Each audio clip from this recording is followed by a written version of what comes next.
Hello, everyone, and welcome back to English Chat Flow. I'm Melissa, and I'm really happy you are here with us today. And I'm Mark. It's wonderful to have you with us again. We always imagine you listening somewhere in the world, maybe at home, on a train, at the airport, or while enjoying a quiet walk. Wherever you are, we hope you feel relaxed and comfortable while listening. Today, we have a topic that is exciting, useful, and connected to real life. We are going to talk about English for international travel and learn essential phrases that can help you feel more confident wherever you go. As always, we will use clear and natural English that is comfortable for B1 to B2 learners. Our conversation will sound natural, but we will also explain useful expressions so you can understand and remember them more easily. And remember, you do not have to understand every single word. Just relax, follow the conversation, and enjoy listening. Every time you listen, your English becomes a little stronger without you even noticing. Before we begin, we have a simple question for you. Imagine you could visit any country in the world next month. Where would you go and why?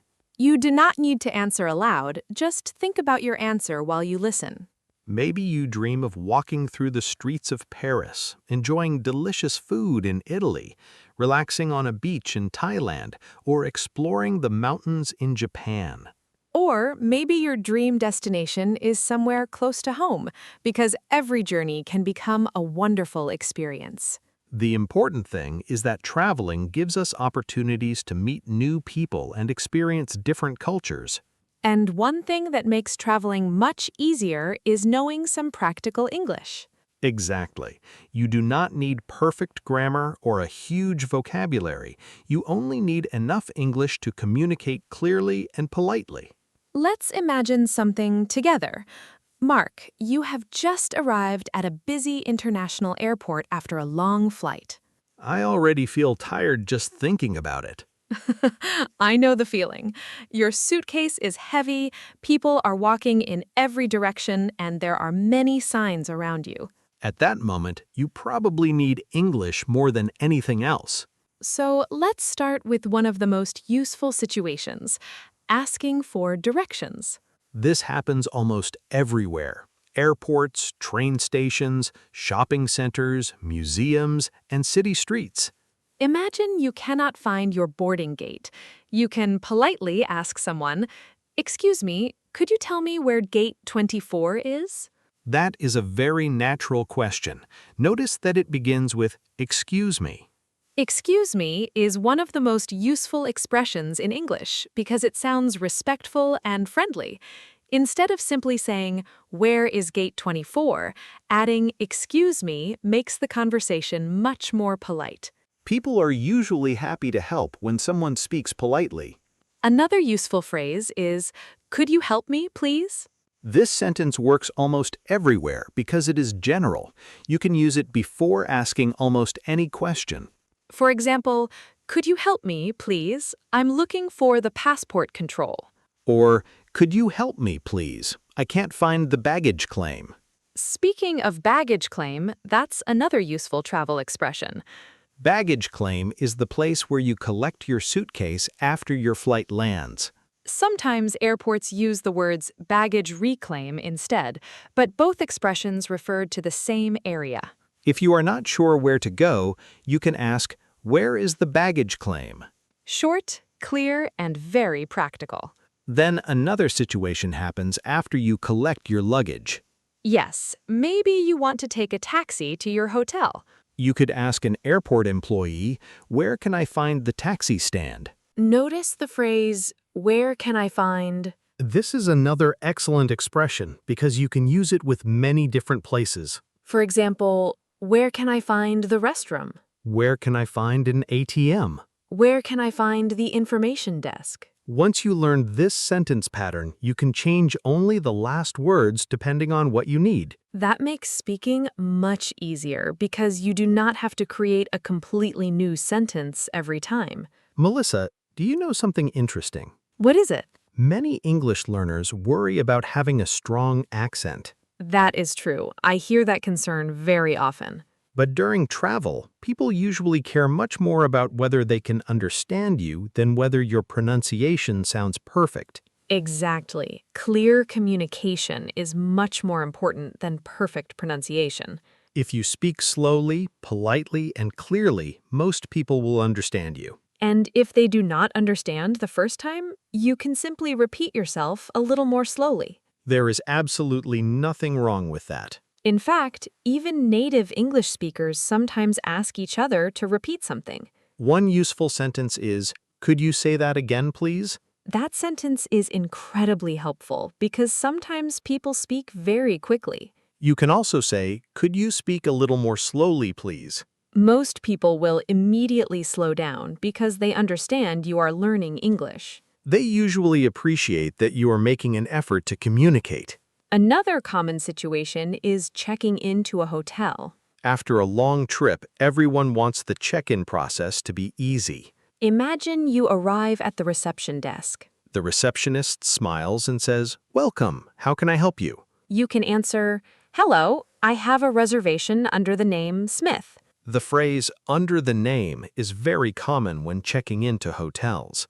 If you did not book a room before arriving, you can ask, "Do you have any rooms available tonight?" Another useful question is, "What time is breakfast served?" Or, "Does the room include Wi-Fi?" Travelers ask these questions every day, so hotel staff hear them all the time. And because they hear these questions so often, they usually answer clearly and patiently. That should make English learners feel more relaxed.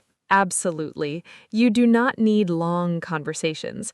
Often just one or two simple sentences are enough. Confidence grows one conversation at a time, and every successful interaction makes the next one a little easier. One thing I really enjoy about traveling is visiting local restaurants and cafes. Me too. Food is a wonderful way to experience a new culture, and it also gives you many chances to practice English. Some people feel nervous about ordering food in another country. That is completely normal, but the good news is that restaurant conversations are often very predictable. Imagine you walk into a restaurant and the server smiles at you. They might say, "Hello, table for one," or "table for two." If you are traveling alone, you can simply answer, "A table for one, please." If you are with a friend, you can say, "A table for two, please." After you sit down, the server may ask, "Are you ready to order?" If you need more time, you can politely say, "Could I have a few more minutes, please?" That is a useful phrase because there is no pressure to order immediately. When you are ready, you can say, "I'd like the grilled chicken, please." Notice the phrase, "I'd like." It sounds more polite than simply saying, "I want." You can also ask questions about the menu. For example, "What do you recommend?" Restaurant staff usually enjoy answering that question because they know their menu very well. Another useful question is this dish spicy? That can save you from a very surprising meal. Exactly. Some people love spicy food, while others prefer something milder. If you have allergies, it is also important to speak clearly. You can say, "I'm allergic to peanuts," or "Does this contain dairy?" Those simple sentences can be very important for your health. After your meal, you may want to pay. In many countries, you can politely say, "Could I have the bill, please?" In North America, people often say, "Could I have the check, please?" Both expressions are correct, depending on where you are. Now let's imagine another common travel situation: shopping. Almost everyone buys something during a trip, even if it is only a small souvenir. Suppose you find a nice jacket in a store. You could ask, "Do you have this in a different size?" Or maybe, "Do you have this in blue?" If you want to know the price, you can simply ask, "How much is this?" Sometimes you may not understand the cashier. That is perfectly okay. You can smile and say, "Sorry, could you repeat that, please?" Most people will happily repeat what they said. Melissa, have you ever forgotten an important English word while traveling? Oh, many times. Sometimes I know exactly what I want to say, but the word disappears from my mind. I think every language learner has experienced that. The important thing is not to panic. You can describe the word instead of stopping the conversation. For example, if you forget the word umbrella, you could say, the thing you use when it rains. That is actually a great communication skill. Yes, because communication is about sharing ideas, not remembering every vocabulary word. Another useful expression is, I'm not sure how to say it in English. Native speakers usually understand immediately and often help you find the right word. Let's also talk about asking for recommendations. I love doing that because local people often know the best places. You can ask, can you recommend a good restaurant nearby? Or, what's the best place to visit around here? Those questions often start friendly conversations.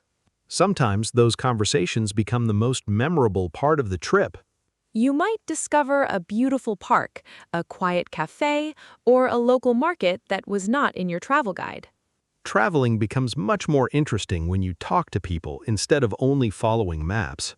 And every small conversation helps build your confidence in English. Even if you make a few mistakes, you are still learning something valuable. The goal is not to speak perfect English. The goal is to connect with people, enjoy new experiences, and communicate with confidence. One of my favorite parts of traveling is meeting people from different countries. Mine too. Sometimes a simple conversation with a stranger becomes one of the best memories of the whole trip. And the good news is that you do not need advanced English to start a friendly conversation. A smile, a polite greeting, and a few simple questions are often enough. For example, if you are sitting on a train or waiting at an airport, you can say, "Hi, is this seat taken?" If the answer is no, you can sit down and perhaps continue with a short conversation. You could ask, "Are you traveling for work or for vacation?" Or, have you been here before? These questions are simple, but they often lead to interesting conversations. People usually enjoy talking about their travel experiences. If someone asks about you, you can answer with short and natural sentences. For example, I'm here on vacation with my family. Or, "This is my first time visiting this country." Another useful sentence is, I'm really enjoying my trip so far. It is positive, friendly, and easy to remember. Sometimes people may recommend places to visit. When they do, you can say, "That sounds great. Thank you for the recommendation." Showing appreciation always leaves a good impression. Now let's talk about another situation that many travelers experience. Things do not always go according to plan. Exactly. Flights can be delayed, trains can be late, or you might lose your way. In those moments, staying calm is just as important as knowing English. Imagine your flight has been delayed.